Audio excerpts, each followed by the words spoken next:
Kisah nyata ini dialami oleh pria bernama Eno dan teman-temannya pada akhir 2019.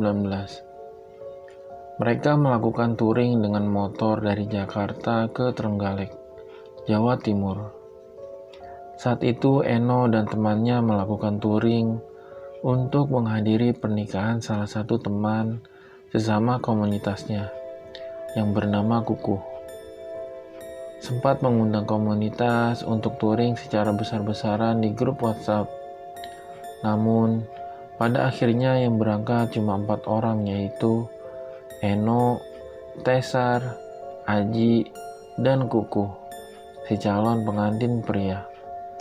Sebelum berangkat, mereka memastikan kendaraan dan perlengkapan semuanya aman. Setelah siap, Eno dan yang lain berangkat pada pukul 10 malam. Perjalanan pun dimulai hingga mereka sampai Tegal pada pukul 5 pagi. Karena Eno adalah orang Tegal, mereka pun memutuskan untuk mampir ke kampung halaman Eno dan istirahat sebentar di situ. Setelah cukup beristirahat dan makan, mereka pun melanjutkan perjalanan. Pas kita jalan lanjut, orang tua gue udah feeling. Emak gue negor, "Kalian yakin mau jalan mendung-mendung begini? Karena perjalanan masih jauh, kita mau gak mau harus jalan," kata Eno.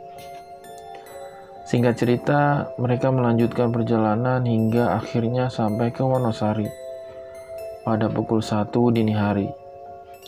Kondisi jalanan saat itu sepi ditambah dengan hujan gerimis. Eno dan kawan-kawannya mengemudikan motor dengan kecepatan penuh agar cepat sampai tujuan. Nggak jauh dari desa Wonosari, ada tanjakan yang terkenal di sana, yang sepanjang jalannya itu adalah tebing. Ketika kita top speed, kita sadari Aji ketinggalan jauh di belakang, ungkap dia. Sadar bahwa Aji tertinggal jauh di belakang, Eno dan temannya pun naik kendaraan pelan.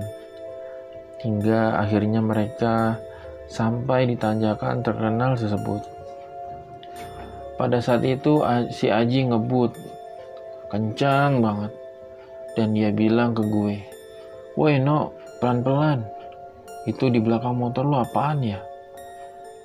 Pas dia deketin motor gua, dia ngejar gua dan ngampirin gua. Tapi anehnya dia nggak mau dari sebelah kanan, kata Eno. Lebih mengagetkan adalah setelah melewati tanjakan tersebut, rupanya di depan tanjakan ada kecelakaan yang melibatkan mobil box sayur dengan motor. Eno pun memberi kode ke teman-teman mereka untuk berhenti. Tiba-tiba Aji nyalip dari sebelah kiri.